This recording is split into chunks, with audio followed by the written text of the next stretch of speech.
Hello aspirants, welcome to Ashavahi app. As you already know that we are providing exclusive current affairs for groups, that is group 1, group 2, group 3, group 4 for both Telugu states, that is Telangana and Andhra Pradesh. So రాబోతున్న notifications ని దృష్టిలో ఉంచుకొని Aashavahi app providing exclusive current affairs. So groups orientation లో, so group 1, group 2, group 3, group 4 orientation లో exclusive current affairs ని provide చేస్తున్నాం Aashavahi app నుంచి. So దీనికి సంబంధించిన పీడిఎఫ్ మనకు టెలిగ్రామ్ ఛానల్లో కానీ యాప్లో కానీ అవైలబుల్గా ఉంటుంది. మీరు డౌన్లోడ్ చేసుకోవాలన్నా చేసుకోవచ్చు. So let us discuss today's important current affairs. So welcome to today's current affairs, that is 4th April 2026. So current affairs అంటే మనకు general studies updated version. So general స్టడీస్ని 360 degrees ఓరియంటేషన్లో చదవడమే కరెంట్ అఫైర్స్. సో ఈ మధ్య కాలంలో మనకు current అఫైర్స్కి ప్రాముఖ్యత ఎగ్జామినేషన్లో పెరగడం చూస్తున్నాం. సో దానికి అనుగుణంగా మనం ఇంపార్టెంట్ కరెంట్ అఫైర్స్ని డైలీ డిస్కస్ చేస్తున్నాం. సో అందులో భాగంగా today's important current affairs let us discuss in detail. So today's first topic, that is India on humanitarian grounds provided rise to Burkina Faso country on humanitarian grounds India provided rice. So let us discuss in detail. So India has extended humanitarian assistance to Burkina Faso. So humanitarian assistance to Burkina Faso by dispatching 1,000 metric tons of rice, reflecting its commitment to global food security and South-South cooperation. Global food security and South-South cooperation. So, one month back, Indian FCI MOU with World Food Organization. So, 1 month back, మనం discuss చేసిన concept ఏంటి? FCI MOU with world food organisation. ఎక్కడైతే food crisis ఉన్నప్పుడు మనకు world food organisation వల్ల అక్కడ ఆ food crisis ని న్యూట్రలైజ్ చేయడం కోసం ఏదైనా కంట్రీతో ఒప్పందం జరుపుకోవడం జరుగుతుంది. అందులో భాగంగా 1 month back FCI food corporation of India వాళ్ళు మనకు world food organisation, world food programme తోటి మనం MOU జరుపుకోవడం జరిగింది. దానికి అనుగుణంగా ఇప్పుడు బర్కినా ఫాసో అనే కంట్రీకి వి ప్రొవైడెడ్ రైస్.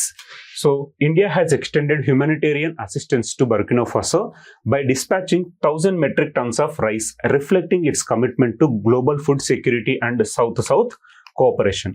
సో అందులో భాగంగా ఇండియా బర్కినా ఫాసో అనే కంట్రీకి 1,000 metric tons రైస్ ని ఆన్ హ్యూమానిటేరియన్ గ్రౌండ్స్ ని ప్రొవైడ్ చేయడం జరిగింది. On humanitarian grounds India provided 1,000 metric tons of rise to Burkina Faso.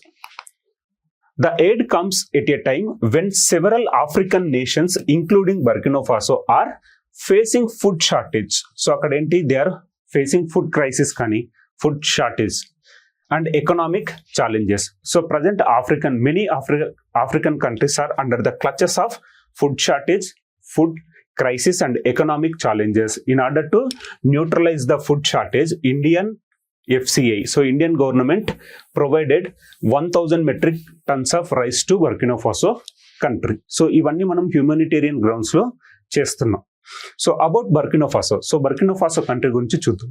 ఏదైనా మనకు ఇండియా అండ్ అదర్ కంట్రీస్ మధ్యలో ఇలాంటి డిప్లొమాటిక్ రిలేషన్స్ కానీ ఇలాంటి అసిస్టెన్స్ ప్రొవైడ్ చేసినప్పుడు ఆ కంట్రీకి సంబంధించిన సమగ్రమైన సమాచారాన్ని తెలుసుకోవాలి ఎగ్జామినేషన్ పాయింట్ ఆఫ్ లో.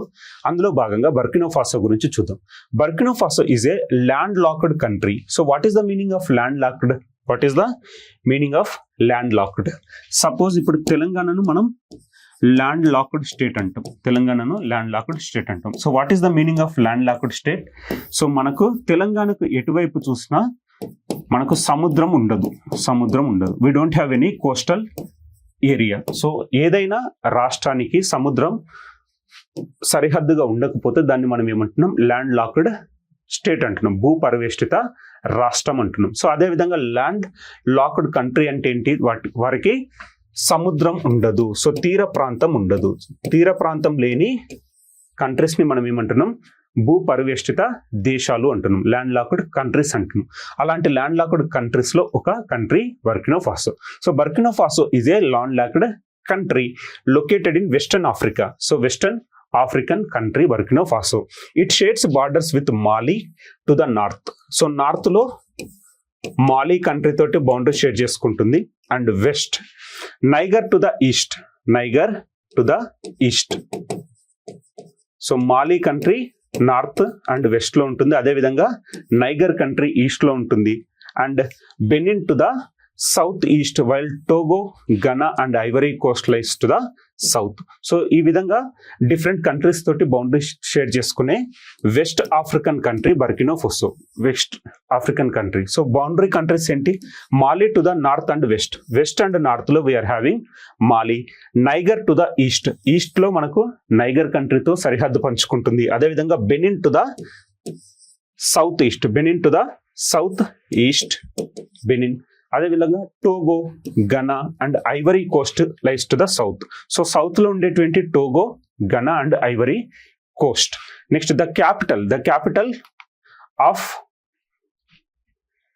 వాగాడుగు. So the capital of Burkina Faso that is వాగాడుగు. So English లో స్పెల్లింగ్ ఓయూ తోటి ఉంటుంది, వాగాడుగు. The capital city of Burkina Faso, Ouagadougou. So simply remember, Indian government provided 1,000 metric tons of rice on humanitarian grounds to the country Burkina Faso. So Burkina Faso, West African country. So capital city, Ouagadougou, capital city. So ప్రపంచ ఆహార భద్రత మరియు దక్షిణాది దేశాల సహకారం పట్ల తన నిబద్ధతను ప్రతిబింబిస్తూ భారతదేశం 1000 మెట్రిక్ టన్నుల బియ్యాన్ని బర్కినో ఫాసోకు పంపి మానవతా సహాయాన్ని అందించింది. సో బర్కినో ఫాసోతో సహా అనేక ఆఫ్రికా దేశాలు ఆహార కొరత మరియు ఆర్థిక సవాళ్లను ఎదుర్కొంటున్న తరుణంలో ఈ సహాయం అందింది. సో ఇప్పుడు మనకు ఆఫ్రికన్ కంట్రీస్ లో చూస్తున్నది ఏంటి? ఆహార కొరత మరియు ఆర్థిక సవాళ్లు. ఇలాంటి తరుణంలో భారత ప్రభుత్వం బర్కినో ఫాసో దేశానికి ఆల్మోస్ట్ 1000 మెట్రిక్ టన్నుల బియ్యాన్ని పంపించడం జరిగింది. సో మానవతా దృక్పథంతో పంపించడం జరిగింది. సో బర్కినో ఫాసో గురించి, బర్కినో ఫాసో పశ్చిమ ఆఫ్రికాలో ఉన్న ఒక భూ పరివేష్టిత దేశం. సో భూ పరివేష్టిత దేశం అంటే ఏంటి? సముద్ర తీరం లేని దేశాన్ని మనం భూ పరివేష్టిత దేశం అంటున్నాం. ఎగ్జాంపుల్ తెలంగాణ భూ పరివేష్టిత రాష్ట్రం అంటున్నాం, ల్యాండ్ లాక్డ్ స్టేట్ అంటున్నాం. ఎందుకు? మనకు సముద్ర తీరం ఉండదు కాబట్టి దాన్ని మనం భూ పరివేష్టిత రాష్ట్రం అంటున్నాం. సో ఇక్కడ బర్కినో ఫాసో కూడా సముద్ర సరిహద్దు ఉండదు కాబట్టి భూ పరివేష్టిత దేశం అంటున్నాం. నెక్స్ట్ ఇది ఉత్తరాన మరియు పశ్చిమాన మాలి. సో ఉత్తరాన మరియు పశ్చిమాన మాలి దేశంతో సరిహద్దును పంచుకుంటుంది, మరియు తూర్పున నైజర్ కంట్రీతో సరిహద్దు పంచుకుంటుంది. అదే ఆగ్నేయాన బెనిన్లతో సరిహద్దులను పంచుకుంటుండగా దక్షిణాన టోగో, గనా మరియు ఐవరీ కోస్ట్ ఉన్నాయి. సో దక్షిణాన ఏమేమి ఉన్నాయి? టోగో, గనా మరియు ఐవరీ కోస్ట్ అనే కంట్రీస్ తోటి సరిహద్దును పంచుకునే దేశం బర్కినో ఫాసో. దీని రాజధాని వాగాడుగు. సో వాగాడుగు రాజధాని, బర్కినో ఫాసో రాజధాని ఏంటి? వాగాడుగు. ఇది దేశానికి రాజకీయ మరియు ఆర్థిక కేంద్రంగా పనిచేస్తుంది. సో భారత ప్రభుత్వం మానవతా దృక్పథంతో African country, west African country అయిన బర్కినో ఫాసోలో ఆహార కొరతను తీర్చడం కోసం 1000 మెట్రిక్ టన్నుల బియ్యాన్ని సరఫరా చేయడం జరిగింది. సో బర్కినో ఫాసో పశ్చిమ ఆఫ్రికాలో ఉన్న ఒక భూ పరివేష్టిత దేశం. రాజధాని వాగాడుగు. సో మనకి ఇక్కడ గుర్తుంచుకోవాల్సిన అంశాలు 2 ఉన్నాయి. ఇండియాకు సంబంధించిన FCI గురించి నేర్చుకోవాలి, అదేవిధంగా world food programme. So on February 18, 2026 the Food Corporation of India and United Nations World Food Program, that is WFP, signed a significant memorandum of understanding to combat global hunger. So ప్రపంచ దేశాలు ఎదుర్కొంటున్న ఆహార కొరతను neutralise చేయడం కోసం FCI and United Nations world food programme ఒక ఒప్పందాన్ని కుదుర్చుకున్నాయి. అందులో భాగంగా ఇప్పుడు మనం బర్కినో ఫాసో కంట్రీకి on humanitarian grounds provided 1000 metric tons of rice. The World Food Program. So let us discuss about World Food Program. Was established in the year 1961. So World Food Program under United Nations. United Nations World Food Program was established in the year 1961. Headquarters Rome, Italy. As the world's largest humanitarian organization, it was founded by the United Nations and the Food and Agriculture Organization to provide emergency food assistance and combat global hunger. So ముఖ్య ఉద్దేశం ఏంటంటే ప్రపంచ దేశాలు ఎదుర్కొంటున్న ఆహార కొరతను, so ఈ ఆహార సవాళ్లను అధిగమించడం కోసం ఎస్టాబ్లిష్ అయిన ఒక హ్యూమానిటేరియన్ ఆర్గనైజేషన్, మానవతా దృక్పథం ఉన్న ఒక సంస్థ. ఆ సంస్థను మనం ఏమంటున్నాం, ద వరల్డ్ ఫుడ్ ప్రోగ్రామ్ అంటున్నాం. ఏ ఇయర్ లో ఎస్టాబ్లిష్ చేశారు? 1961 లో ఎస్టాబ్లిష్ చేశారు. హెడ్ క్వార్టర్స్ ఎక్కడ? Rome, Italy. హెడ్ క్వార్టర్స్ ఎక్కడ? Rome, Italy. World food programme was established in the year 1961. Headquarters Rome, Italy. So in order to provide emergency food assistance and combat global hunger. So ప్రపంచ దేశాలు ఎదుర్కొంటున్న ఆహార కొరతను, ఆహార ముప్పును తీర్చడం కోసం ఒక మానవతా దృక్పథం కోసం ఏర్పాటైన ఒక సంస్థను మనం ఏమంటున్నాం, వరల్డ్ ఫుడ్ ప్రోగ్రామ్ అంటున్నాం. 1961 లో ఎస్టాబ్లిష్ అయింది. So head quarters Rome, Italy. Recent గా ఫిబ్రవరి 2026 లో మనకు ఫుడ్ కార్పొరేషన్ ఆఫ్ ఇండియా, ఇండియాకి సంబంధించిన FCI మరియు వరల్డ్ ఫుడ్ ప్రోగ్రామ్, ఈ రెండింటి మధ్య జరిగిన ఒప్పందం ప్రకారం ఏదైనా దేశాలు ఆహార కొరత ఎదుర్కొంటున్నప్పుడు మనం భారత ప్రభుత్వం సహాయం చేస్తుందన్న ఒక ఒప్పందం. దానికి అనుగుణంగా ఇప్పుడు బర్కినా ఫాసో కంట్రీకి మనం ఒక 1000 మెట్రిక్ టన్స్ ఆఫ్ రైస్ ని ఆన్ హ్యూమానిటేరియన్ గ్రౌండ్స్ ప్రొవైడ్ చేయడం జరిగింది. Okay, next second concept, news లో ఉన్న diseases. So let us discuss in detail. News లో ఉన్న డిసీజెస్ గురించి చూద్దాం. ఇది బ్యాక్టీరియల్ డిసీజా, వైరలా,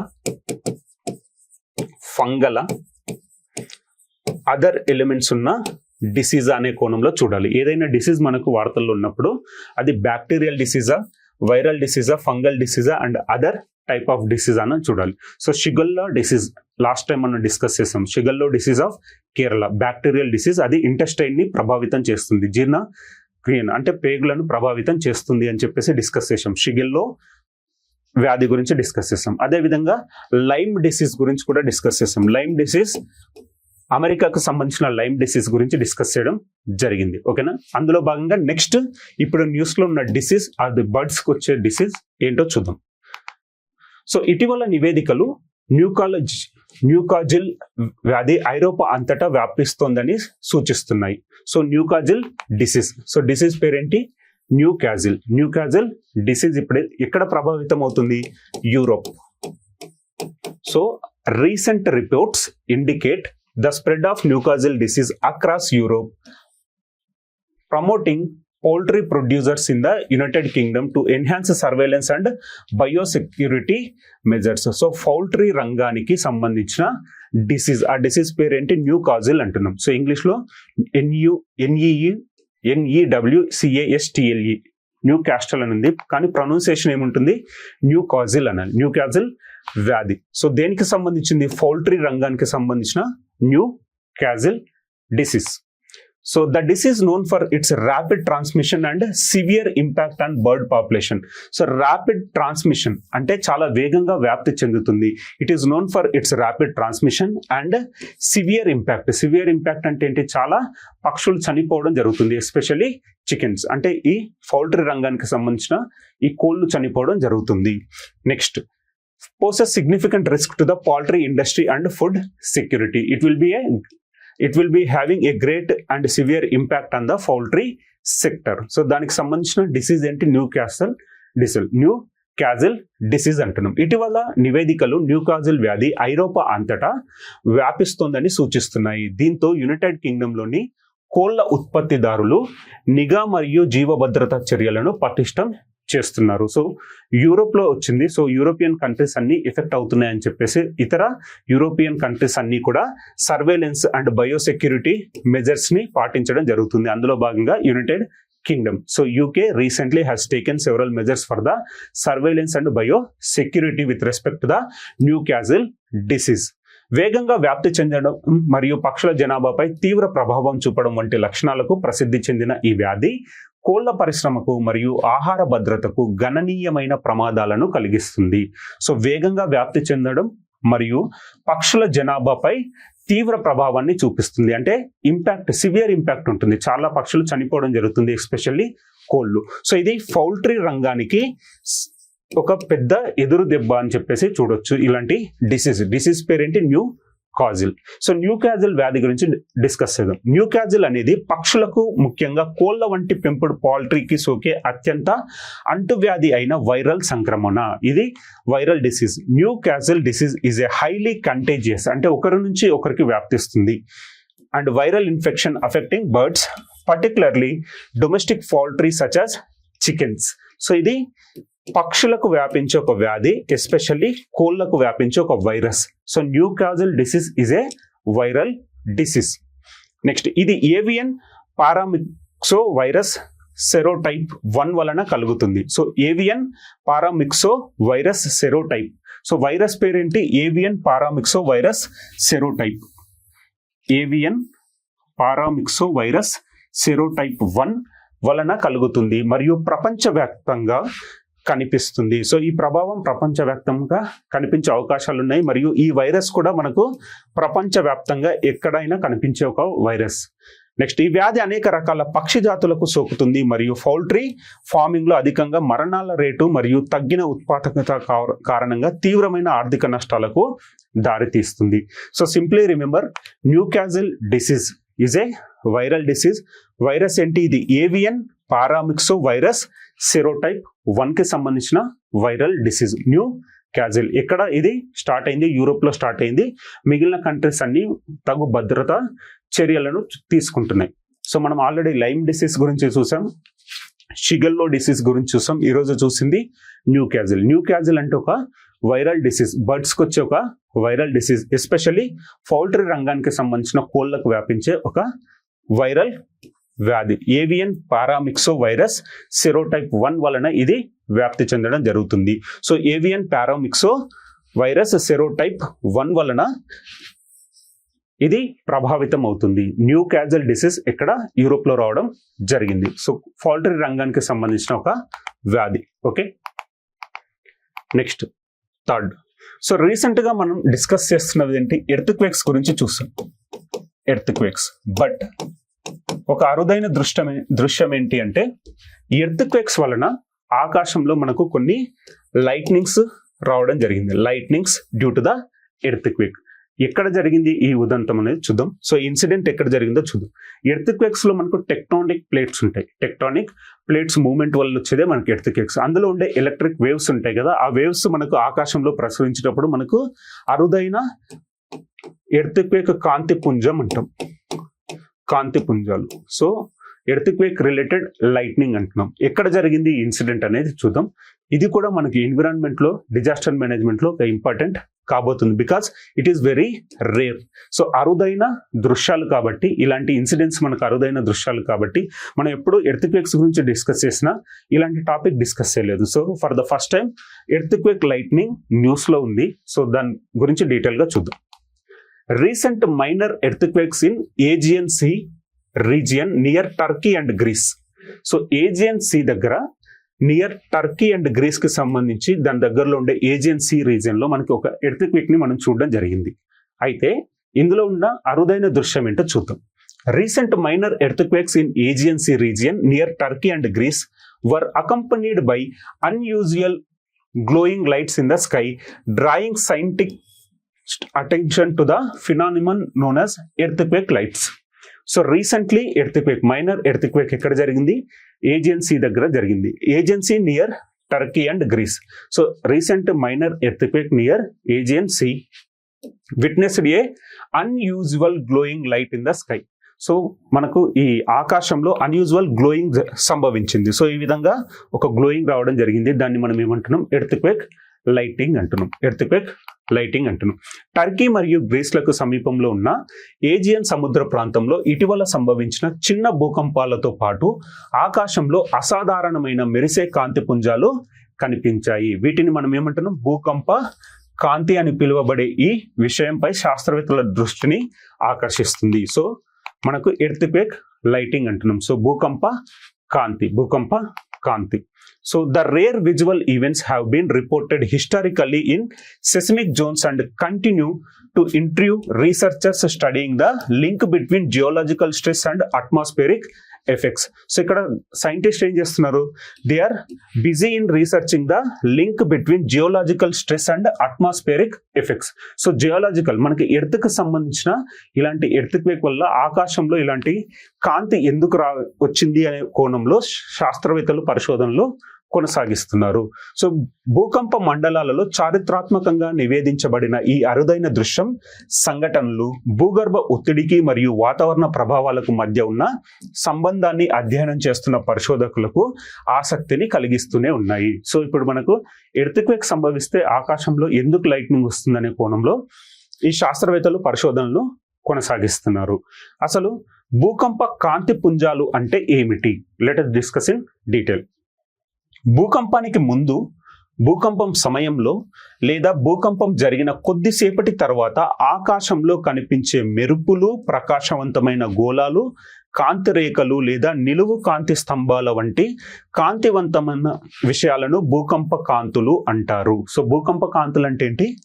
భూకంపానికి ముందు, భూకంప సమయంలో, లేకపోతే భూకంపం సంభవించిన తర్వాత కొద్దిసేపటి తర్వాత ఆకాశంలో కనిపించే మెరుపులు లేదా ప్రకాశవంతమైన గోళాలు, కాంతి రేఖలు లేదా నిలువు కాంతి స్తంభాల వంటి దృశ్యాలను భూకంప కాంతులు అంటాం.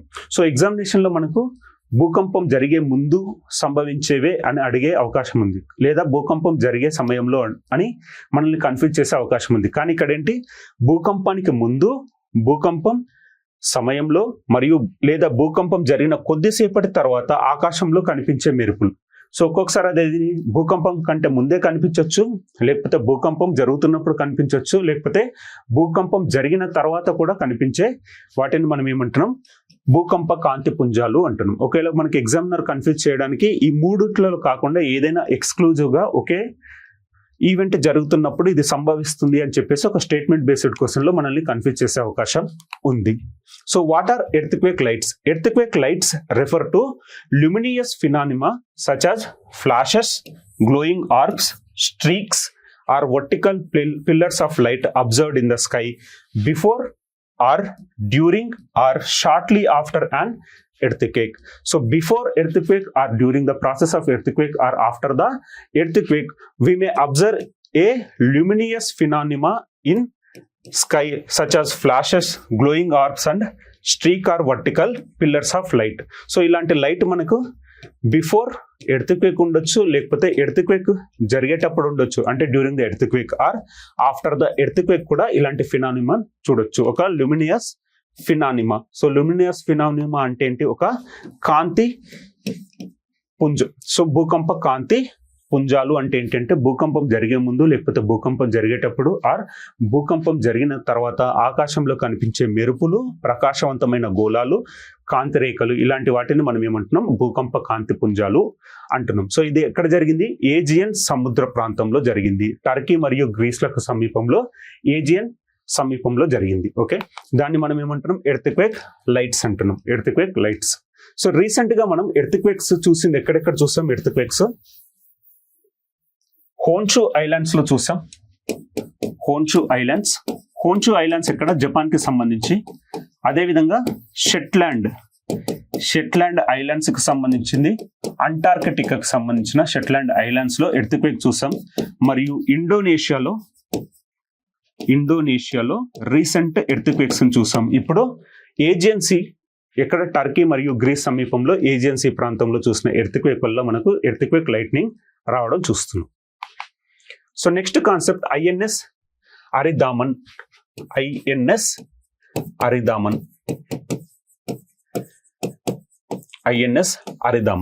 So Indian naval ship Aridhaman గురించి డిస్కస్ చేద్దాం. సో రీసెంట్ గా ఐఎన్ఎస్ అరిదామన్ ఇండియన్ నావీకి అప్పగించడం జరిగింది. సో ఇది submarine related. Let us discuss in detail. దీనికి ఉన్న ప్రాముఖ్యత ఏంటో చూద్దాం. India has strengthened its strategic deterrence with the commissioning of INS Aridaman. So INS Aridaman ni మనం కమిషన్ చేయడం జరిగింది. It's third indigenous nuclear powered ballistic missile submarine. So ఇందులోనే చూడండి, nuclear powered ballistic missile submarine. SSBN అంటే ఏంటి? Nuclear powered ballistic missile submarine అంటున్నాం. So ఇప్పటి వరకు మనం చూసింది ఏంటి? డీప్ వాటర్ షాలో క్రాఫ్ట్ గురించి చూసాం, అదేవిధంగా సబ్మెరైన్స్ గురించి చూసాం. బట్ ఇక్కడ nuclear powered ballistic missile submarine అంటున్నాం. సో అది ఏంటి? INS Aridhaman. So INS Aridhaman గురించి చూస్తున్నాం. అందులో భాగంగా nuclear powered ballistic missile submarine. So the induction marks a significant milestone in India's efforts to enhance its underwater nuclear capabilities, completing the triad of land, air and sea-based nuclear delivery systems. So దీన్ని మనం commission చేయడం వల్ల ఇప్పుడు ఏమైంది? India air సిస్టంలో nuclear weapons ను వాడే సదుపాయాన్ని పొందింది. అదేవిధంగా ల్యాండ్ పైన కూడా ఈ న్యూక్లియర్ వెపన్స్ ని కలిగి ఉన్న దేశంగా మారింది. అదేవిధంగా అండర్ వాటర్ అంటే సబ్మెరైన్ రంగంలో కూడా అండర్ వాటర్ న్యూక్లియర్ సబ్మెరైన్ ని కలిగి ఉన్న దేశంగా అవతరించడం జరిగింది. సో ఏ దేశాల సరసన భారతదేశం చేరిందో చూద్దాం. So defence minister Rajnath Singh formally inducted submarine, underscoring India's growing focus on maritime security amid evolving regional dynamics. So defence minister Rajnath Singh recently commissioned INS Aridhaman. INS Aridhaman కున్న ప్రాముఖ్యత ఏంటి? Nuclear powered ballistic missile submarine. So nuclear powered ballistic missile submarine అంటున్నాం. So third indigenous nuclear powered ballistic missile submarine చూద్దాం. So project ATV. So what is the meaning of project ATV? That is Advanced Technology Vessel Project at Visakhapatnam. ఇక్కడ ఈ project జరుగుతుంది. ATV project అంటే ఏంటి? Advanced technology vessel project. అందులో భాగంగా మనకు nuclear powered ballistic missile submarine ని delivery చేయడం జరిగింది. దాన్ని మనం ఏమంటున్నాం? INS అరిదామన్ అంటున్నాం. INS Aridhaman. So let us discuss in detail. INS Aridhaman is the third vessel in ATV developed under the advanced technology project at Visakhapatnam. So Visakhapatnam దగ్గర డెవలప్ చేస్తున్న ATV ప్రాజెక్ట్ లో ఇది మూడవది. సో అంతకంటే ముందున్న రెండేంటో చూద్దాం. It follows INS Arihant commission in 2016.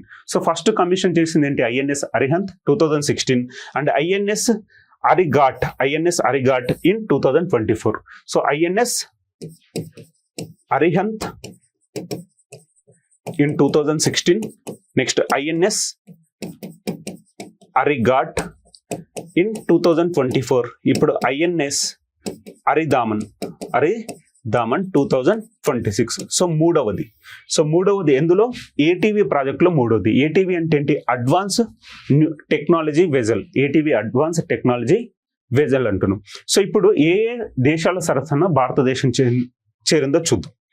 The Arihant class represent India's entry into the elite group of nations possessing nuclear-powered ballistic missile submarines alongside US, Russia, UK, France and China. So ఇక్కడ US, UK, Russia, France and China. So submarine based nuclear power ఉన్న కంట్రీగా భారతదేశం కూడా అవతరించింది. So India కంటే ముందు US, UK, Russia, France మరియు China వద్ద మాత్రమే ఈ టెక్నాలజీ ఉండేది. ఇప్పుడు INS అరిదామన్ ఇండక్ట్ చేసిన తర్వాత ఇండియా కూడా వీరి సరసన చేరిన 6వ దేశంగా అవతరించింది. సో మనకు జనరల్ స్టడీస్ లో భాగంగా సైన్స్ అండ్ టెక్నాలజీలో అడిగే క్వశ్చన్స్ అప్డేటెడ్ వర్షన్ ఈ విధంగానే ఉంటుంది. రీసెంట్ గా submarine based nuclear power countries కి సంబంధించిన లిస్ట్ లో చేరింది భారతదేశం. ఎన్నోవది అంటే మనం 6వ దేశం. అంతకంటే ముందున్నది ఏంటి? USA, UK, Russia, France, China ఉండడం జరిగింది. INS అరిదామన్ అంటున్నాం. INS అరిదామన్ అంటే గుర్తుకు రావాల్సిన ప్రాజెక్ట్ ఏంటి? ATV అంటే అడ్వాన్స్డ్ టెక్నాలజీ వెజల్స్. ఎక్కడ మ్యానుఫ్యాక్చరింగ్ అవుతున్నాయి? విశాఖపట్నం దగ్గర మ్యానుఫ్యాక్చరింగ్ అవుతున్నాయి. ఇంతకంటే ముందు మనం కమిషన్ చేసింది ఏంటి? INS Arihant in the year 2016, INS Arighaat in the year 2024. ఇప్పుడు INS Aridhaman in the year 2026. So భారతదేశం తన 3వ స్వదేశీ అణుశక్తితో నడిచే బాలిస్టిక్ క్షిపణి జలాంతర్గామి అయిన ఐఎన్ఎస్ అరిదామన్ను అధికారికంగా చేర్చుకోవడం ద్వారా తన వ్యూహాత్మక నిరోధక శక్తిని బలోపేతం చేసుకుంది. ఐఎన్ఎస్ అరిదామన్ భూమి, గాలి మరియు సముద్ర ఆధారిత అణుపంపిణీ వ్యవస్థల త్రయాన్ని పూర్తి చేస్తూ తన జలాంతర్గామి అణుసామర్థ్యాలను పెంపొందించే భారతదేశ ప్రయత్నాలలో ఈ చేరిక ఒక ముఖ్యమైన మైలురాయిని సూచిస్తుంది. సో ఇక్కడ భూమి, గాలి మరియు సముద్రం ఆధారిత అణుపంపిణీ వ్యవస్థలను కలిగిన 6వ దేశంగా అవతరించిన భారతదేశం. అంతకంటే ముందు మనకున్నదేంటి? అమెరికా, రష్యా, యూకే, ఫ్రాన్స్, చైనాలతో పాటు అణ్వాయుధాలతో నడిచే బ్యాలిస్టిక్ క్షిపణి జలాంతర్గాములను కలిగి ఉన్న దేశాల ఉన్నత సమూహంలోకి అరిహంత్ శ్రేణి జలాంతర్గాములు భారతదేశ ప్రవేశాన్ని సూచిస్తున్నాయి. సో మనకు ఎస్ఎస్ఎంబి, ఓకే, ఎస్ఎస్బిఎన్ అంటే ఏంటి? Nuclear powered ballistic missile submarine కలిగి ఉన్న దేశాల సరసన భారతదేశం కూడా చేరింది. 6వ దేశంగా నిలవడం జరిగింది. సో ప్రాజెక్ట్ ఏటీవీ కింద 3వ స్వదేశీ ఎస్ఎస్బిఎన్. సో విశాఖపట్నంలో రహస్య అడ్వాన్స్డ్ టెక్నాలజీ వెజల్ ప్రాజెక్టు కింద అభివృద్ధి చేయబడిన అరిహంత్ శ్రేణి జలాంతర్గాములలో ఐఎన్ఎస్ అరిదామన్ 3వది. సో మొదటిదేంటి? ఐఎన్ఎస్ అరిహంత్ 2016లో కమిషన్ చేసిన ఐఎన్ఎస్ అరిహంత్. రెండవది 2024లో చేర్చబడిన INS Arighaat. So INS Arihant, INS Arighaat, ఇప్పుడు ఐఎన్ఎస్ అరిదామన్. సో 3 ఎస్ఎస్బిఎన్లు ఉన్నాయి. ఎస్ఎస్బిఎన్ అంటే ఏంటి? Submarine ballistic missiles. So nuclear powered submarine ballistic missiles. INS Arihant ఒకటి, అరిగాట్ ఒకటి, అరిదామన్ ఒకటి. ఏ దేశాల సరసన భారతదేశం చేరింది? USA, UK, Russia, France and China. తర్వాత 6వ దేశంగా అవతరించింది భారతదేశం. నెక్స్ట్ గగన్యాన్ ప్రాజెక్ట్ లో భాగంగా మిత్ర ప్రాజెక్ట్. సో గగన్యాన్ ప్రాజెక్ట్ అంటే ఏంటి? భారతదేశానికి సంబంధించిన వ్యోయగాములను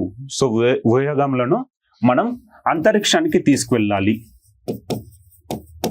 అంతరిక్షంలోనికి తీసుకువెళ్ళే ఒక ప్రక్రియను గగన్యాన్ మిషన్ అంటున్నాం. సో ఇంతవరకు మనం మానవ రహితంగా మనం చాలా ప్రయోగాలు చేసాం. సో మానవ సహిత అంతరిక్షం ప్రోగ్రామ్ ని మనం ఏమంటున్నాం? గగన్యాన్ ప్రాజెక్ట్ అంటున్నాం. సో గగన్యాన్ ప్రాజెక్ట్ గురించి చూద్దాం. అందులో భాగంగా మిషన్ మిత్ర చూద్దాం. సో మిషన్ మిత్ర అంటే ఏంటి, గగన్యాన్ ప్రాజెక్ట్ అంటే ఏంటో చూద్దాం. First let us discuss about Gaganyaan project. The Gaganyaan mission is India's ambitious human space flight programme aiming to launch a crew of 3 into 400 kilometers orbit for 3-day mission and return them safely to Indian waters set for 2027. 2027లో in the year 2027 India is planning to send few astronauts to space.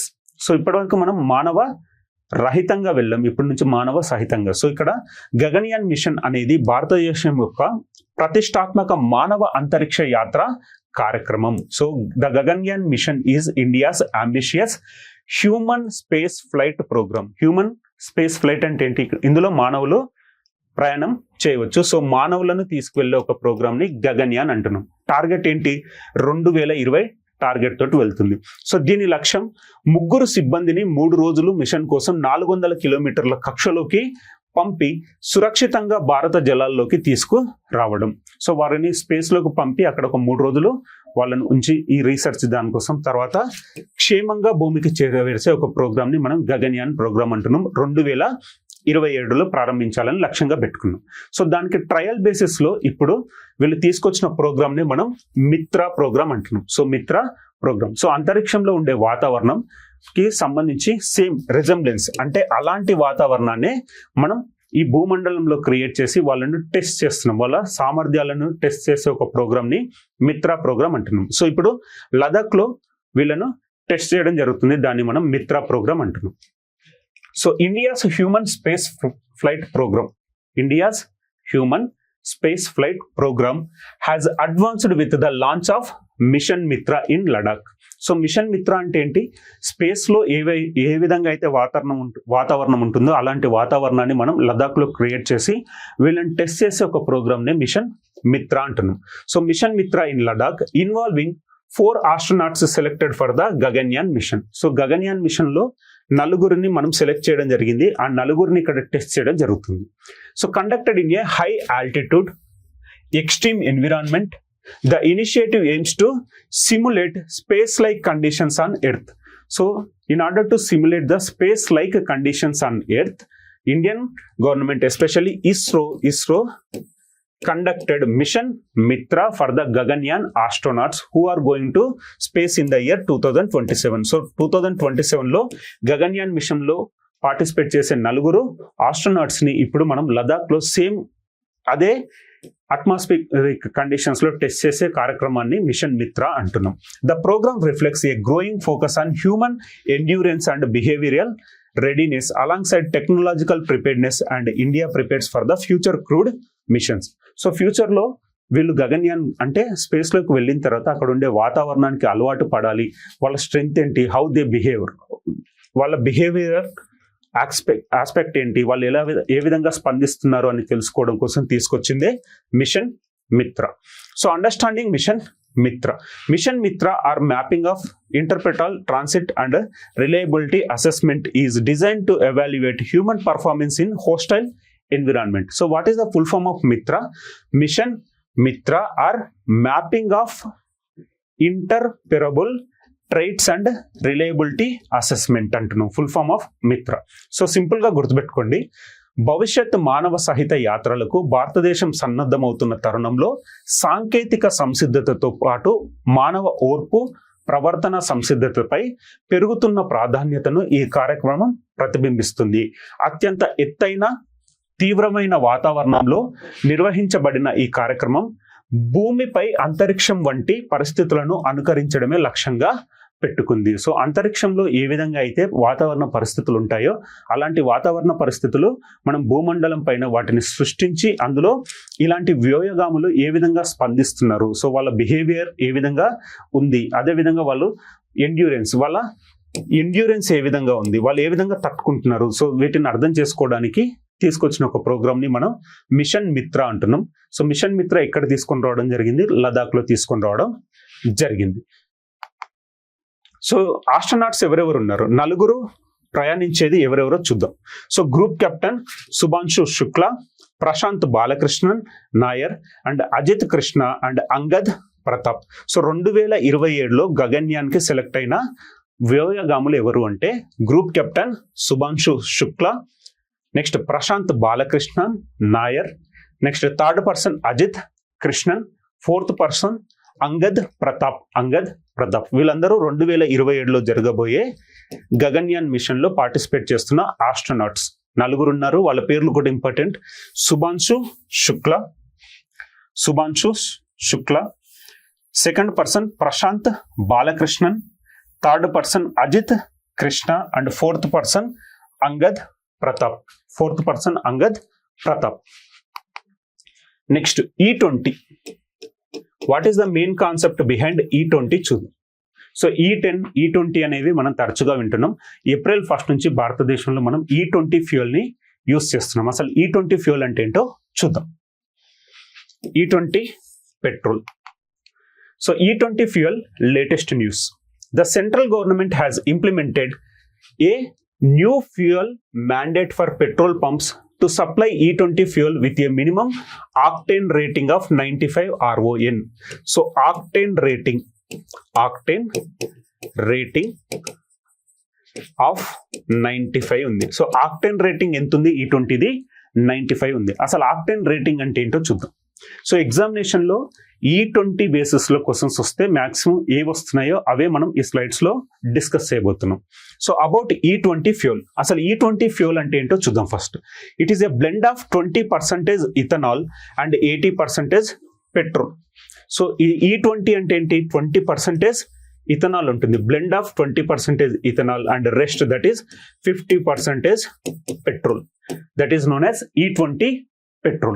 So E20 fuel, it is blend of 20% ethanol and 80% petrol. Next, ethanol is a biofuel derived from crops such as sugarcane, maize and grains. So bio అంటే ఏంటి, ఒక జీవం అని అర్థం. So plants నుంచి కానీ agriculture related గా వచ్చేదాన్ని మనం జనరల్ గా బయో అంటున్నాం. So it is a biofuel. Ethanol is a biofuel derived from crops such as sugarcane, maize and other grains నుంచి వచ్చే ఒక ఇంధనం, దాన్ని ఏమంటున్నాం, ఒక బయో ఫ్యూయల్ అంటున్నాం. Ethanol is extracted from the crops such as sugar cane, maize and other grains.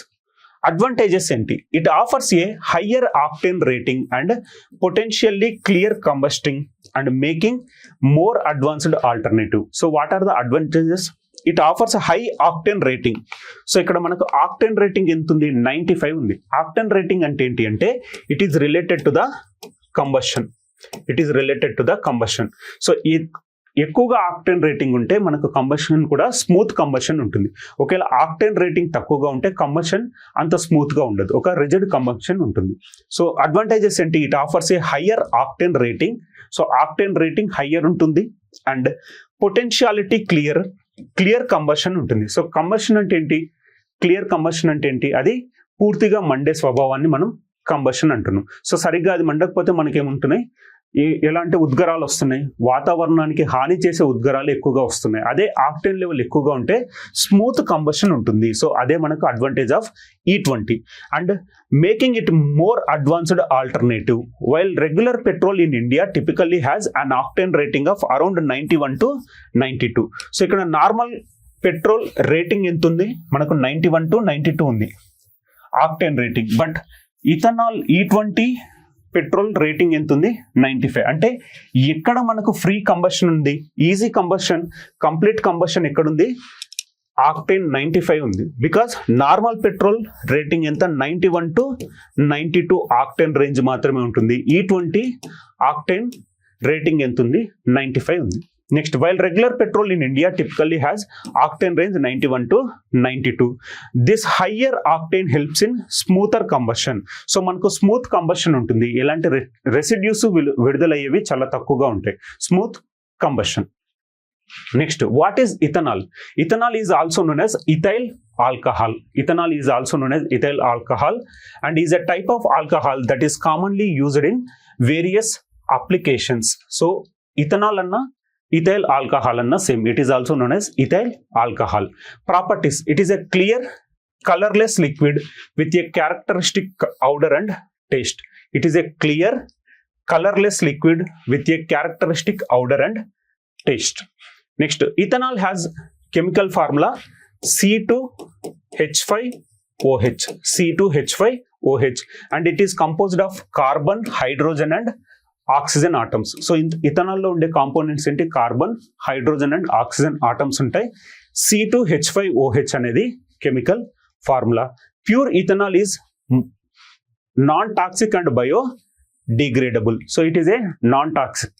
Next, and if spilled they break down into harmless substances. It is a biodegradable material, at the same time non-toxic. So non-toxic అంటే ఏంటి? Toxic అంటే ఏంటి? విషపూరితమైనది. Non toxic అంటే విషపూరితమైనది కాదు మరియు biodegradable substance అని అంటున్నాం. How ethanol sourced? మనకి ఇథనాల్ వేరియస్ సోర్సెస్ నుంచి వస్తుంది, like corn or maize, sugar cane, barley, wheat and other grains నుంచి మనం ఎక్స్ట్రాక్ట్ చేయవచ్చు. ఇక్కడ సింప్లీ రిమెంబర్ E20 అంటే ఏంటి? 20% ఇథనాల్ ఉంటుంది అండ్ 80% పెట్రోల్ ఉంటుంది.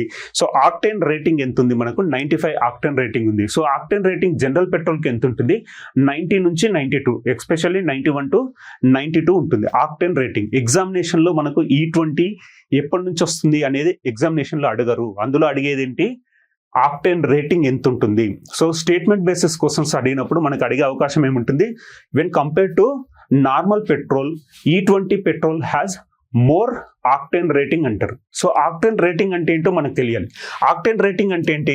ఎక్కువగా ఆక్టేన్ రేటింగ్ ఉంటే స్మూత్ కంబషన్ ఉంటుంది. సో మనం కెమిస్ట్రీ చదువుకునేటప్పుడు చూస్తుంటాం చిన్న క్లాస్ మన స్కూల్ లెవెల్లో. కంప్లీట్ కంబషన్ వచ్చినప్పుడు మనకు రెసిడ్యూస్ అనేవి చాలా లెస్ ఉంటాయి. అదే ఇన్కంప్లీట్ కంబషన్ ఉంటే మనకు అందులో నుంచి ఈ వాయువులు రావడం జరుగుతుంది, వాతావరణానికి పొల్యూషన్ జరుగుతుంది. ఇక్కడ కూడా దాన్ని సేమ్ ఆక్టేన్ రేటింగ్ అంటున్నాం. ఈ20 ఆక్టేన్ రేటింగ్ ఎంత ఉంది? 95 అంటున్నాయి. ఇలాంటి టెక్నికల్ టర్మ్సే ఎగ్జామినేషన్లో ఇంపార్టెంట్.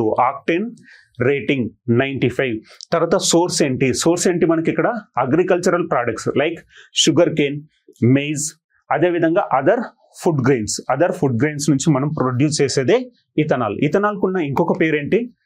ఇథైల్ ఆల్కహాల్ అని కూడా అంటున్నాం. Mainly it is non toxic and biodegradable.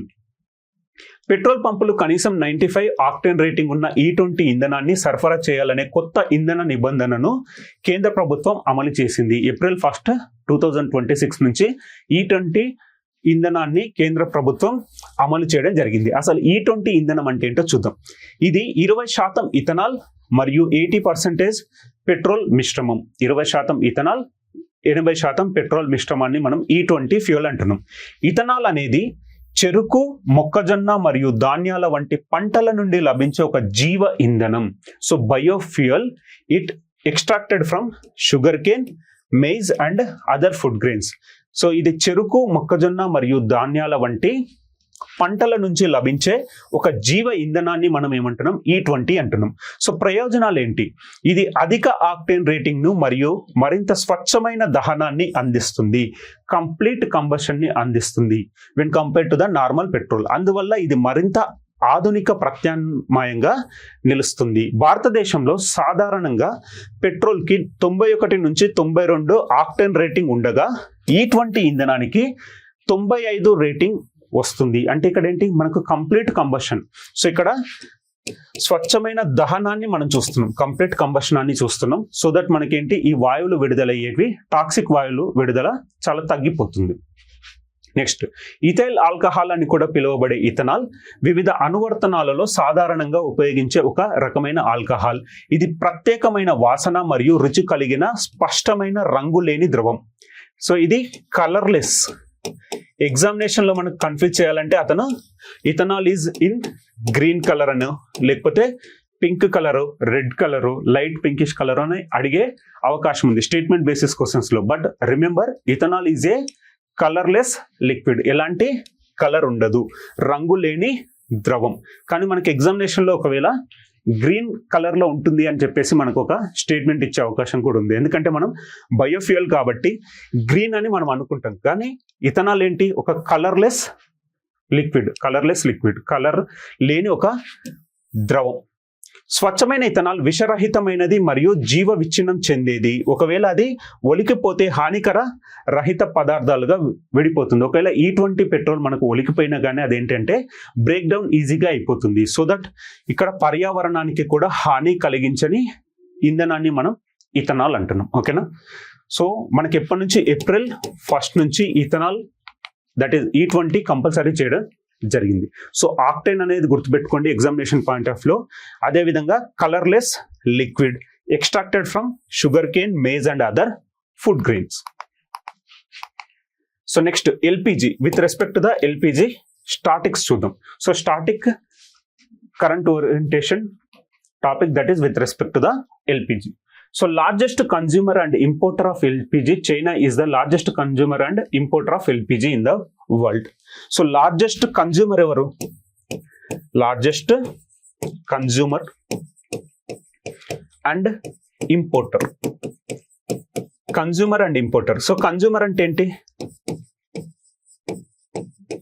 ఎక్కువగా ఎల్పిజిని వాడే దేశం ఏంటి మనకు? చైనా. అదేవిధంగా ఎక్కువగా ఎల్పిజిని ఇంపోర్ట్ చేసుకునే దేశం ఏంటి? చైనా. సో ఎక్కువగా వాడేది కూడా చైనానే, ఎక్కువగా ఇంపోర్ట్ చేసుకునేది కూడా చైనానే. So top 5 producing countries. So ఎల్పిజిని ప్రొడ్యూస్ చేసే టాప్ 5 కంట్రీస్ ఏంటి? USA,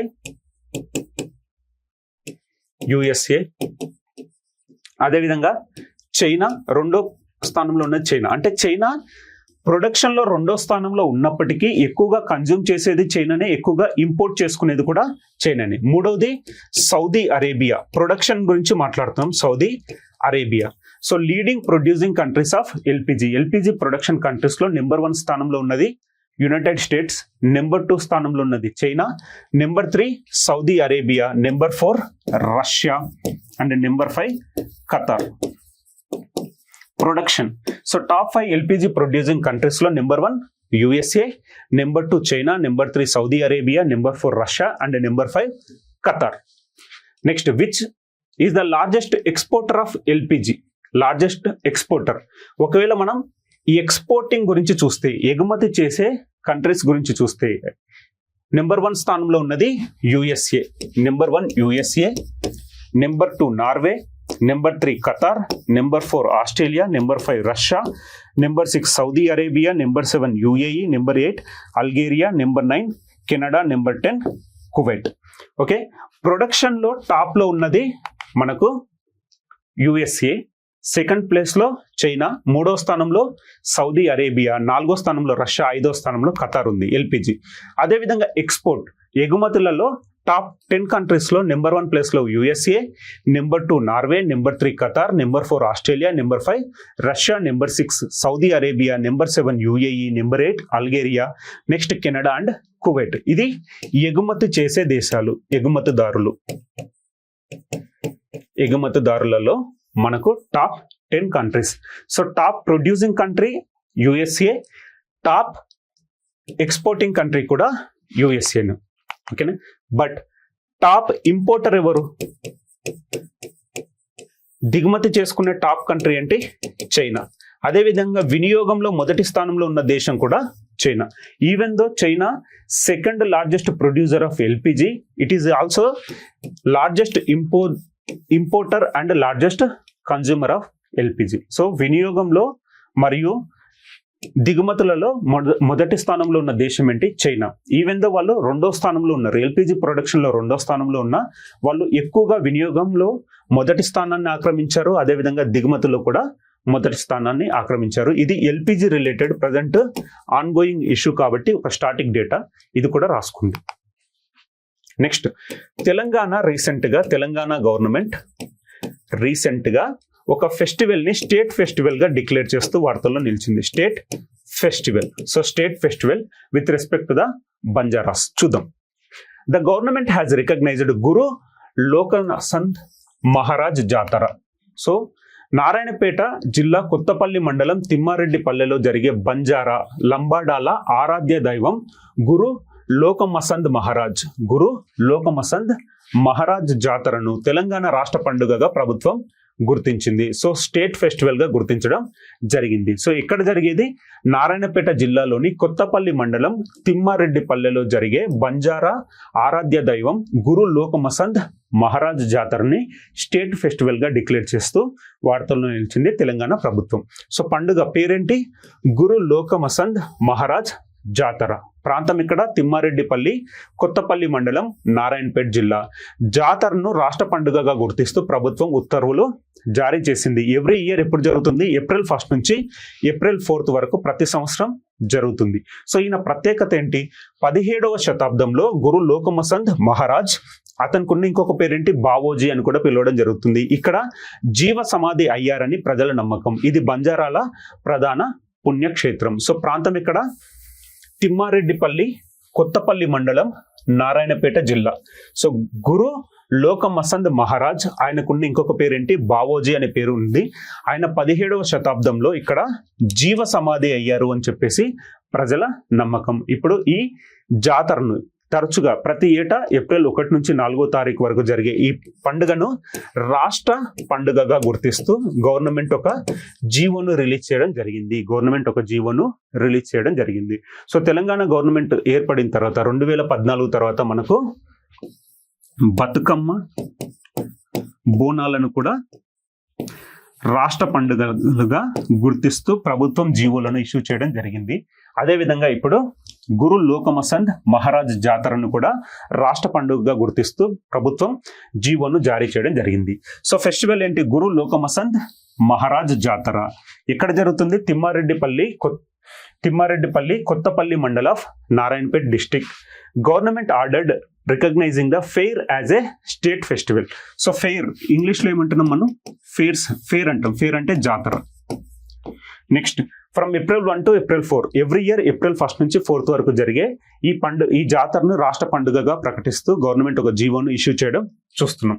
speciality, it is believed that Guru Lokamasand Maharaj, అతనికి ఇంకొక పేరేంటి Bavoji, became living samadhi here in 17th century, making a major pilgrimage site for the Banjaras. So ఆయన జీవ సమాధి అయ్యారు 17వ శతాబ్దంలో ఈ తిమ్మారెడ్డిపల్లె ప్రాంతంలో ఆయన జీవ సమాధి అవ్వడం. సో ఇది బంజారాలకు ఆరాధ్య దైవంగా భావించే ఒక పర్సన్. సో గురు లోకమసంద్ మహారాజ్ జాతర became state festival of Telangana. ఓకేనా. సో ఒకసారి రీకాల్ చేద్దాం. నెక్స్ట్ దీనికి సంబంధించిన MCQs ని చూద్దాం. So number 1, India provided 1000 metric tons of rice to the Burkina Faso on humanitarian grounds. Next, second, disease వచ్చేసి మనకేంటి, న్యూకాజిల్ డిసీజ్ వచ్చేసి కోళ్లకు, పౌల్ట్రీ రంగానికి వచ్చే ఒక వైరల్ డిసీజ్ ని న్యూకాజిల్ డిసీజ్ అన్నాం. ఇక్కడ యూరోప్ లో ప్రభావం చూపిస్తుంది, ఇతర దేశాలు కూడా అలర్ట్ అవ్వడం చూస్తున్నాం. డిసీజ్ పేరు న్యూకాజిల్ వ్యాధి, viral disease. Next, earth quake related lights ఎక్కడ జరిగాయి? రీసెంట్ గా మైనర్ ఎర్త్ క్వేక్ ఎక్కడ వచ్చింది? ఏజెన్సీ, టర్కీ మరియు గ్రీస్ దగ్గర ఉండే ఏజెన్సీలో రీసెంట్ గా ఒక ఎర్త్ క్వేక్ రావడం జరిగింది. That led to earthquake lights. భూకంప కాంతి పుంజాలు రావడం జరిగింది. Next, INS Aridhaman inducted into Indian services. So INS Aridhaman, అంతకంటే ముందు వచ్చింది మనకి ఏంటి, INS అరిహంత్ వచ్చింది, INS అరిఘాట్ వచ్చింది. ఇప్పుడు INS అరిదామన్ రావడంతో India USA, UK, Russia, France మరియు చైనా సరసన తీరిన 6వ దేశంగా ప్రసిద్ధి పొందింది. నెక్స్ట్, గగన్యాన్ ప్రాజెక్ట్ లో భాగంగా మిషన్ మిత్ర ప్రాజెక్ట్ ని లదాఖ్ లో ఇస్రో వాళ్ళు లాంచ్ చేయడం జరిగింది. సో 2027లో గగన్యాన్ యాత్ర ప్రారంభోత్సవంగా అక్కడ బిహేవియర్ ఎలా ఉంటుంది ప్లస్ వీళ్ళ స్ట్రెంగ్త్ ఏంటి, సేమ్ అదే అట్మాస్ఫియరిక్ కండిషన్స్ ని లదాఖ్ లో సృష్టించి ఇలాంటి వ్యోమగాములను పరీక్ష చేయడం జరిగింది. అందులో పార్టిసిపేట్ చేసిన వ్యోమగాములు ఎవరు, ఆస్ట్రోనాట్స్ ఎవరు అంటే group captain Shubhanshu Shukla, Prashanth Balakrishnan Nair, Ajit Krishnan and Angad Pratap. Next, E20 petrol గురించి చూసాం. 20% of ethanol and 80% of petrol. Octane rating 95 ఉండడం జరుగుతుంది. ఇది ఒక colourless liquid. Next, LPG top producing countries United States, China, Saudi Arabia, Russia and Qatar. అదేవిధంగా టాప్ ఎక్స్పోర్టర్స్ ఎవరు? USA, Norway, Qatar, Australia. Top importer China, అదేవిధంగా leading consumer కూడా China. Next, state festival గురు లోకమసంద్ మహారాజ్ జాతరని రాష్ట్ర పండుగగా ప్రకటిస్తూ జీవో జారీ చేసిన తెలంగాణ ప్రభుత్వం. అదేవిధంగా ఆంధ్రప్రదేశ్కి సంబంధించి వడ్డే ఓబన్న ఫెస్టివల్ ని కూడా రాష్ట్ర పండుగగా గుర్తించడం జరిగింది. January 11th, 2026 నాడు ఆంధ్రప్రదేశ్ ప్రభుత్వం వడ్డే ఓబన్న జయంతిని కూడా రాష్ట్ర పండుగగా ప్రకటిస్తూ ఒక పర్మనెంట్ జీవోను ఇష్యూ చేయడం చూసాం. Vadde Obanna belongs to Andhra Pradesh. So 1857కి పూర్వం ఉన్న ఒక ఫ్రీడమ్ ఫైటర్ బ్రిటిష్ కి అగెనిస్ట్ గా పోరాడిన వడ్డే ఓబన్న జయంతిని అధికారికంగా రాష్ట్ర పండుగగా గుర్తిస్తూ ఆంధ్రప్రదేశ్ గవర్నమెంట్ ఒక జీవోను రిలీజ్ చేయడం లాస్ట్ క్లాసెస్ లో చూసాం. ఒక 2 minutes బ్రేక్ తీసుకోండి. ఈ రోజు ఇక్కడికి సంబంధించిన MCQs ని మనం చూద్దాం. MCQs with respect to the 4th April 2026. ఒక 2 minutes బ్రేక్ తీసుకోండి. Let us do the 10 MCQs. So first question, that is, Burkina Faso is a landlocked country located in which part of Africa? So it is a landlocked country located in which part of Africa అనేది question. Burkina Faso ఆఫ్రికాలోని ఏ భాగంలో ఉన్న భూ పరివేష్టిత రాష్ట్రం? So ఏ భాగంలో ఉన్న భూ పరివేష్టిత రాష్ట్రం అనేది question. So north Africa, east Africa, western Africa or southern Africa? It is A African country అనేది తెలుసు. ఏ భాగంలో ఉంటుంది? సో నార్త్ ఆఫ్రికా, ఉత్తర ఆఫ్రికా భాగంలో ఉంటుందా? తూర్పు Africa, that is eastern Africa భాగంలో ఉంటుందా? వెస్టర్న్ ఆఫ్రికా భాగంలో ఉంటుందా అంటే పశ్చిమ ఆఫ్రికా? సదరన్ ఆఫ్రికా అంటే దక్షిణ ఆఫ్రికా ప్రాంతంలో ఉంటుందా? చూద్దాం. Burkina Faso is located in western African region అంటే option C. Next second question, that is which virus is responsible for causing Newcastle disease in poultry? So కోళ్ళలో Newcastle వ్యాధిని కలిగించే virus ఏది? So virus పేరేంటి? H5N1, avian paramyxovirus serotype 1, bovine ఎఫెకల్ వైరసా, rhino వైరసా, లేకపోతే bovine వైరసా, ఏవియన్ పారామాక్సి వైరసా, H5N1 వైరస్ అనేది క్వశ్చన్. డిసీజ్ పేరేంటి? Newcastle disease. రీసెంట్ గా యూరోప్ లో మనం చూస్తున్న డిసీజ్ ఏంటి? కోళ్ళకు సంబంధించిన న్యూ క్యాజిల్ డిసీజ్. అది కలిగించే వైరస్ ఏంటి అంటున్నారు. So option B, that is avian paramyxovirus serotype 1. Earthquake lights are luminous phenomena linked to which process within the earth crust? So భూకంప కాంతులు భూమిపై పొరల్లోని ఏ ప్రక్రియలకు సంబంధించిన ప్రకాశవంతమైన దృగ్విషయాలు?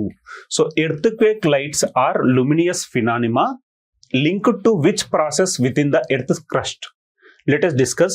వాల్కనిక్ ఎరప్షన్స్ కి సంబంధించిందా, లేదా ఎలక్ట్రికల్ ప్రాసెస్ కి సంబంధించిందా, లేదా అట్మాస్ఫియరిక్ పొల్యూషన్ కి సంబంధించిందా, సోలార్ రేడియేషన్ కి సంబంధించిందా? సో దీనికి కారణాలు ఏంటి? వాల్కనిక్ ఎరప్షన్స్ అంటే అగ్నిపర్వత విస్ఫోటనాల, లేదా ఎర్త్కు సంబంధించిన ఎలక్ట్రిక్ ప్రాసెసెస్ అంటే విద్యుత్ ప్రక్రియల, లేదా అట్మాస్ఫియరిక్ పొల్యూషన్ వాతావరణ కాలుష్యం వల్ల వస్తుందా, లేదా సోలార్ రేడియేషన్ సౌర వికిరణాల వల్ల వస్తుందా అనేది క్వశ్చన్. సో ఇది ఎర్త్ క్రస్ట్ కి సంబంధించిన ఎలక్ట్రిక్ ప్రాసెస్ వల్ల వచ్చే ఒక ఇన్సిడెంట్. దాన్ని మనం ఏమంటున్నాం? ఎర్త్క్వేక్ లైట్స్ అంటున్నాం. It is a luminous phenomena linked to the process within the earth crust, that is with respect to the electrical processes. So earth crust కి సంబంధించిన ఈ విద్యుత్ ప్రక్రియల ఆధారంగా మనకు ఆకాశంలో సంభవించే కాంతి విషయాలను మనం ఏమంటున్నాం? ఎర్త్క్వేక్ అంటున్నాం. సో ఎర్త్క్వేక్ లైట్స్ అంటున్నాం, భూకంప కాంతులు అంటున్నాం. It is related to the electrical process of earth crust. So ఈ విద్యుత్ ప్రక్రియలు అంటే భూమికి సంబంధించిన విద్యుత్ ఈ ప్రక్రియలు అంటే ఎలక్ట్రిక్ వేవ్స్ కి సంబంధించిన దాన్ని మనం ఎర్త్క్వేక్ లైట్స్ అంటున్నాం. బట్ వాతావరణ పొల్యూషన్ రీసెంట్ గా మొత్తం ఆకాశం రెడ్ కలర్ లోకి మారిపోయింది. ఇక్కడ మనకు నరల్ అనే ఒక సైక్లోన్ ఆధారంగా ఆస్ట్రేలియాలో మనకు ఆకాశం మొత్తం ఎరుపు రంగులోకి మారడం చూస్తున్నాం. అది with respect to the pollution. But correct answer ఏంటి? Electrical process of earth crust that led to the earthquake lights. So భూమికి సంబంధించిన విద్యుత్ ప్రక్రియల ఆధారంగా మనకు భూకంప కాంతులు సంభవిస్తాయి. Next fourth question, under which project were the Arihant class submarines including INS Aridhaman developed?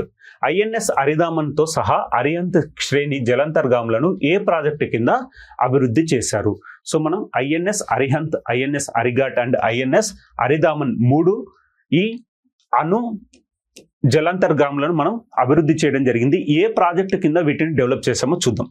Project 75 advanced technology vessel that is ATV ప్రాజెక్టా, ప్రాజెక్ట్ సీబర్డా, mission శక్తియా?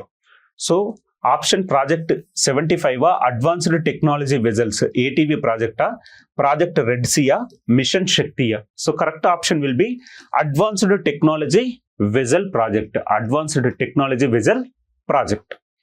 Next fifth question, what is the full form of mission Mitra launched in Ladakh for the Gaganyaan mission? So Gaganyaan mission లో భాగంగా లదాఖ్ లో ప్రారంభించిన machine Mitra పూర్తి పేరేమిటి? So option 1 mapping of interoperable traits and reliability అసెస్మెంటా, or second 1 monitoring of internal trajectories and resource అనాలిసిసా, mapping of Indian training and remote అసెస్మెంటా, mission for interplanetary technology and robotic advancement? So what is the full form of Mitra? What is the full form of Mitra? So option 1 is correct, that is mapping of interoperable traits and reliability assessment. So ఇది assessment కోసం రావడం జరిగింది. Future లో జరగబోయే గగన్యాన్ యాత్రలో సంబంధించిన వ్యోయగాములు ఇక్కడ ఏ విధంగా బిహేవియర్ చేంజెస్ చూపిస్తారో వారికి సంబంధించిన స్ట్రెంగ్త్ అండ్ ఎండ్యూరెన్స్ ని అనలైజ్ చేయడం కోసం, అసెస్మెంట్ చేయడం కోసం తీసుకొచ్చిన ఒక కార్యక్రమం ఎక్కడ తీసుకొచ్చారు? లదాఖ్లో తీసుకొని రావడం జరిగింది. Next, what is the minimum octane rating mandated for E20 fuel in India? So భారతదేశంలో E20 ఇంధనం కోసం తప్పనిసరి చేసిన కనీస octane rating, so minimum octane rating of E20 fuel ఎంత? 91, 92, 95 are 100?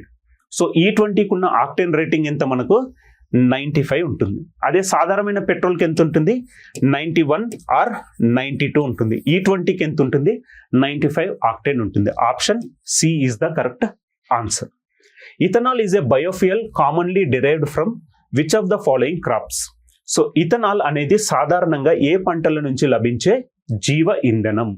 Option A sugar cane మరియు మెయిజ్, అంటే చెరుకు మరియు మొక్కజొన్న. Option B cotton and jute, పత్తి మరియు జనపనార. Option C tobacco and rubber, పొగాకు మరియు రబ్బర్ పంట. కాఫీ అండ్ టీ, కాఫీ మరియు టీ నుంచి ఎక్స్ట్రాక్ట్ అవుతుంది అని ఉంది. So option A that is correct. Sugar cane and maize, చెరుకు మరియు మొక్కజొన్న నుంచి వచ్చే ఒక జీవ ఇంధనాన్ని మనం ఇథనాల్ అంటున్నాం. Option A that is sugar cane and maize. Next 8th question, that is which country is the world's largest consumer and importer of LPG? ప్రపంచంలోనే ఎల్పిజి అతిపెద్ద వినియోగదారుడు మరియు దిగుమతిదారు దేశం ఏంటి? Option A United States, option B Russia, option C China, option 4 భారతదేశం. ఇక్కడ question ఏంటి? Which country is the world's largest consumer and importer of LPG? Option A United States, option B Russia, option C China and option 4 India. So correct answer వచ్చేసి మనకు option C China. China మనకు production లో 2వ స్థానంలో ఉన్నప్పటికీ వినియోగంలో మొదటి స్థానంలో ఉంది. అదేవిధంగా ఎల్పిజి దిగుమతిలో కూడా మొదటి స్థానంలో ఉన్న దేశం ఏంటి? China. Next, in which century it is believed that Guru Lokmasand Maharaj, that is Bawoji, became a living samadhi? Guru Lokmasand Maharaj అంటే బావోజీ ఏ శతాబ్దంలో ఇక్కడ జీవ సమాధి అయ్యారని నమ్ముతారు? సో మనకు నారాయణపేట డిస్టిక్ లో ఆయన జీవ సమాధి అయ్యారని చెప్పేసి నమ్ముతున్నారు. ఆయన ఏ శతాబ్దానికి సంబంధించిన వ్యక్తి? 15th సెంచరీ అంటే 15వ శతాబ్దం, 16th సెంచరీ 16వ శతాబ్దం, 17th సెంచరీ 17వ శతాబ్దం, 18th సెంచరీ 18వ శతాబ్దం. సో గురు లోకమసంద్ మహారాజ్ ఏ శతాబ్దంలో ఆయన జీవ సమాధి అయ్యారు? Option C that is 17th century. Narayanpet జిల్లాకు సంబంధించిన బంజారాల గురువు లోకమసంద్ మహారాజ్. ఆయన జాతరని ఇప్పుడు అఫీషియల్ గా స్టేట్ ఫెస్టివల్ ని చేస్తూ జీవోను జారీ చేసిన తెలంగాణ ప్రభుత్వం. Next 10th question, that is the Guru Lokamasand Maharaj Jatara is held annually during which dates? So Guru Lokamasand Maharaj Jatara ఏటా ఏ తేదీలలో జరుగుతుంది? March 1 to March 4, April 1 to April 4, May 1 to May 4, are January 1 నుంచి January 4? సో ఎప్పుడు ఏప్రిల్ 1st వీక్ లో జరుగుతుంది. April 1 నుంచి April 4th వరకు Narayanpet district లో జరిగే ఒక జాతర. దాన్ని ఏమంటున్నాం? గురు లోకమసంద్ మహారాజ్ జాతర అంటున్నాం. సో ఈరోజు టాపిక్స్ ఇవ్వండి. ఈరోజు MCQs ఇవి. మీకు ఏదైనా డౌట్స్ ఉంటే అడగండి. But don't forget to revise the concepts. Revision plays an important role in your preparation. మీరు ఎంత చదివినా కానీ రివిజన్ చేయకపోతే వాల్యూ అడిషన్ ఉండదు. మీరు చదివింది రివైజ్ చేయండి. ఎవ్రీ వీక్ ఒక డే రివిజన్ పెట్టుకొని అది చదువుతూ ఉండండి. So Sunday or Saturday exclusively a lot for revision. So మీరు చదివిన దాన్ని రివైజ్ చేయకపోతే మీకు ఎగ్జామినేషన్కి వెళ్ళిన తర్వాత కన్ఫ్యూజన్ వస్తుంది. సో కన్ఫ్యూజ్ రాకుండా ఉండడానికి revision is the best technique. So earthquake కి సంబంధించి ఈ రోజు మనం డిస్కస్ చేసింది ఏంటి? ఎర్త్క్వేక్ లైట్స్ గురించి డిస్కస్ చేసాం. బట్ హోన్షు ఐలాండ్స్ గురించి డిస్కస్ చేసాం. అదేవిధంగా షెట్లాండ్ ఐలాండ్స్ గురించి డిస్కస్ చేసాం. ఇండోనేషియా గురించి కూడా డిస్కస్ చేసాం. ఎందుకంటే ఆల్రెడీ మనం డిస్కస్ చేసిన ఎర్త్క్వేక్స్ 3. ఇప్పుడు మనకు ఏజియన్సీ దగ్గర ఎర్త్క్వేక్ వచ్చింది. సో ఏజియన్సీ దగ్గర ఎర్త్క్వేక్ రావడం వల్ల టర్కీ, గ్రీస్ దగ్గరలో ఉండే ఏజెన్సీ దగ్గర ఎర్త్క్వేక్ రావడం వల్ల ఇప్పుడు మనకి ఏం జరిగింది? ఇక్కడ ఎర్త్క్వేక్ లైట్నింగ్ అనే ఒక కొత్త కాన్సెప్ట్ గురించి డిస్కస్ చేసాం. కానీ అక్కడ మనం మళ్ళీ హోన్షు ఐలాండ్స్, జపాన్ కి సంబంధించిన ఎర్త్క్వేక్ గురించి డిస్కస్ చేసాం. షెట్లాండ్, అంటార్కిటికాకు సంబంధించిన ఎర్త్క్వేక్ గురించి డిస్కస్ చేసాం. ఇండోనేషియాలో రీసెంట్ గా సంభవించిన భూకంపం గురించి కూడా రీకాల్ చేయడం జరిగింది. సో రివిజన్ చేస్తూ చదువుకుంటే మనకు ఎగ్జామినేషన్ లో బాగా గుర్తుంటుంది.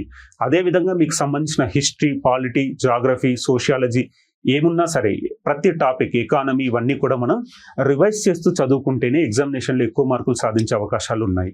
కాబట్టి రివిజన్ని మాత్రం మర్చిపోకండి. రివిజన్ ఎంత బాగా చేస్తే మీకు వచ్చిన సబ్జెక్ట్ కూడా మీకు అంత గుర్తుంటుంది, దాన్ని మీరు ఎగ్జామ్లో రీప్రొడ్యూస్ చేయగలుగుతారు. రివిజన్ చేయకపోతే ప్రిపరేషన్లో మనం చాలా వాల్యూ అయినటువంటి అడిషన్ని మిస్ అవుతాము. రివిజన్కి ఎక్కువగా ఇంపార్టెన్స్ ఇవ్వండి. మీరు చదివింది రివైజ్ చేయండి. దానికి సంబంధించిన క్వశ్చన్ పేపర్స్ ప్రీవియస్వి చూడండి, టెస్ట్ సిరీస్కి సంబంధించిన క్వశ్చన్స్ చూడండి. సో దాన్ని అటెంప్ట్ చేస్తూ ముందుకు వెళ్ళండి. ఓకేనా? మీకు ఏదైనా డౌట్స్ ఉంటే అడగండి. Or else will move and will meet again.